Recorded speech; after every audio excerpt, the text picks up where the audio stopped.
নমস্কার বন্ধুরা, সকলকে স্বাগত জানাই আমার এই চ্যানেলে। আপনারা দেখছেন চ্যানেল আহারে বাঙালি, আর আমি আপনাদের ট্রাভেলার দেবজ্যোতি। তো শ্রাবণের এক ব্যস্ততম দিনে যখন শহরের কোলাহল আর টিভির প্যানপ্যানানি মার্কা প্রোগ্রাম আপনাদের বা আমার মুডে পিন্ডিটা চটকে দেয়, তখন মন চায় একটু শান্ত, নিরিবিলি, নীল আকাশের নিচে পাখিদের কুজনের মধ্যে রিফ্রেশ হতে, যেখানে মোটামুটি পৌঁছোতে 1 থেকে দেড় ঘন্টা লাগবে। প্রকৃতির ভালোবাসা পেয়ে আবার আমি ফিরে আসতে পারবো খুব কম সময়ের মধ্যে। তো যখন ভাবছি এইরকম একটা জায়গা কোথায় যাওয়া যায়, আমার এক বন্ধু আমাকে এই জায়গাটার সন্ধান দিল। তো হাতে গুগল রয়েছে, চটপট সার্চ করে নিলাম, দেখলাম আমি ঠিক যেমনটি চাইছি ঠিক তেমনটি এই জায়গাটা। তো মধ্যাহ্নভোজ সেরে দুপুর দুপুর বেরিয়ে পড়লাম। মা ব্রিজ ধরে সল্টলেকের ভিতর দিয়ে যশোর রোড ধরলাম। যশোর রোডে উঠে সোজা চলে গেলাম ডাকবাংলো মোড়।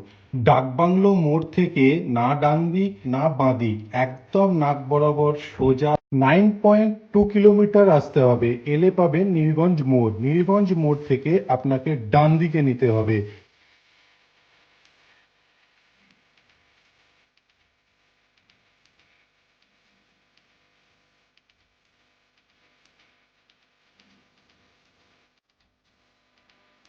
নীলগঞ্জ মোড় থেকে 8.5 কিলোমিটার সোজা এলে পড়বে বড়গেছিয়া মোড়। এখান থেকে বাঁ দিকে একটা রাস্তা ঢুকে যাচ্ছে, তো সেই রাস্তা দিয়ে আপনাকে 4.5 কিলোমিটার ভেতরে ঢুকতে হবে রতনপুর গ্রামের দিকে।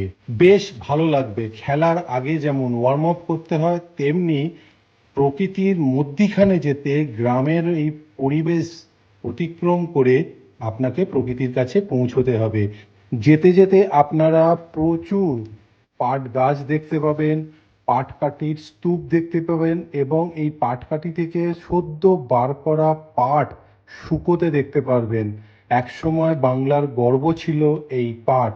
আজ সিনথেটিক এসে পাটের এই রমরমা কমিয়ে দিলেও উৎপাদন কিন্তু আজও কমেনি। যারা এর কদর দেয় তারা কিন্তু আজও পরিবেশকেই ভালোবাসে। রাস্তাঘাট খুবই ভালো, তবে লাস্ট 2.5 কিলোমিটার কিন্তু পুরো গ্রাম বাংলার মেঠো পথ। সিরিয়াসলি বলছি, গাড়ি যখন দুদিকে ধান ক্ষেতের মধ্যে দিয়ে যাবে না, মনে একটা আলাদা আনন্দ আসবে।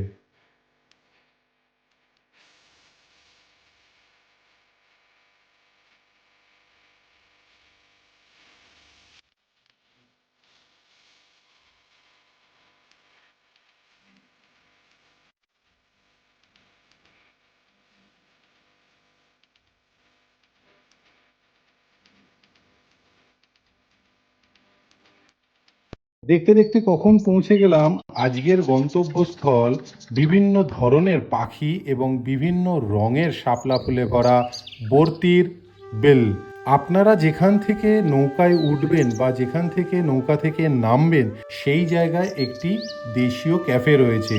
যা অনেকেই আছেন যারা নৌকায় উঠতে ভয় পান, তারা কিন্তু এই ক্যাফেতে বসেই সফট ড্রিঙ্ক এবং মোমো উপভোগ করতে করতে 360 ভিউ পাবেন এই বিলটির। আর যারা নৌকায় যেতে চাইছেন, তারা এখান থেকে সফট ড্রিঙ্ক, জলের বোতল বা চিপসের প্যাকেট নিয়ে নৌকায় উঠে নৌকা বিহারের আনন্দ নিতে পারেন। তবে আপনাদের কাছে হাত জোর করে রিকোয়েস্ট করব, এই সুন্দর পরিবেশে এসে এই সুন্দর বিলটাকে জলের বোতল আর প্লাস্টিক ফেলে আবর্জনা স্তূপ করে নিজের নোংরা মানসিকতার পরিচয় দিয়ে যাবেন না।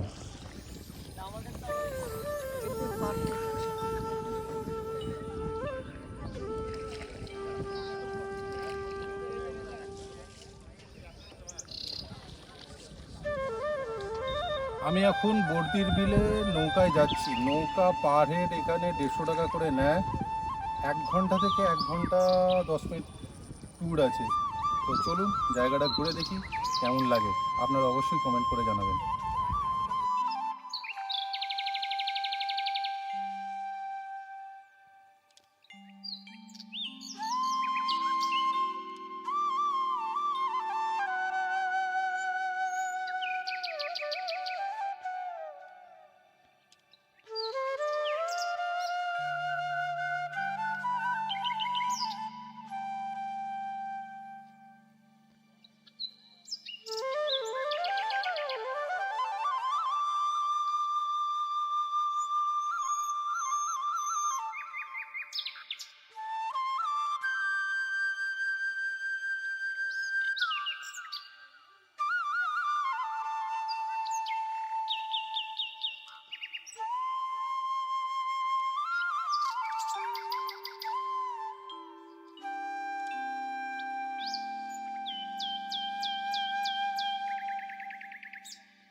শাপলার মালা বানিয়ে দিলেন দাদা, মহেশদা বানিয়ে দিলেন। নীল শাপলা, সাধারণত আমি সাদা দেখেছি, এটা নীল, এটা বেগুনি, এটা বেগুনি।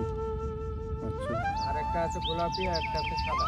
আচ্ছা আমরা সাদাটাই দেখি, থেকে গোলাপিটাও পেয়ে যাবো আচ্ছা আশা করি। আর ওটা আর এই বেগুনিটা ফুলি নেয় বেশি সকালবেলা।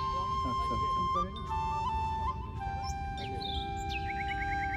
চলো এবার একটু ঘুরি। হ্যাঁ, দিয়ে দিয়ে ঢকঢক করে খেয়ে। ও আচ্ছা বাবা, আর ওটা খেলে কিন্তু দারুণ দারুণ, কি করে ফোটালি রে? এই জিনিসটা আমার শিখে রাখার দরকার ছিল গো। আর একটা কোথায় পাই? গন্ধ নেই কিন্তু দেখতে অপরূপ। কি করে ফোটালে? কি করে ফোটালি রে? আমার জিনিসটা আমার শিখে রাখার দরকার। না, ভালো জিনিস। দাদা ওই সামলাটা তোলো তো। পড়ে যাবে, দেখিস পড়ে যেন না বড় যায়। শাপলা হলে বড় ভালো। শাপলা।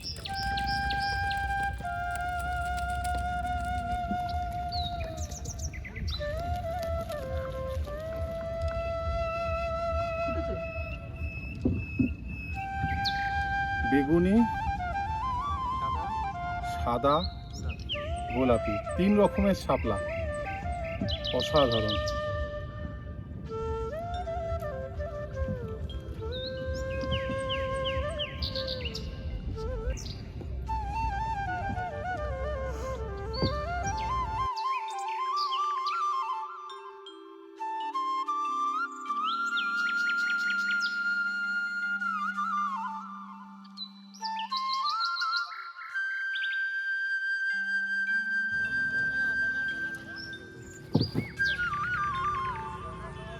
পুরো ঘুরিয়ে দিকে নিয়ে আসবো আমার দিকে।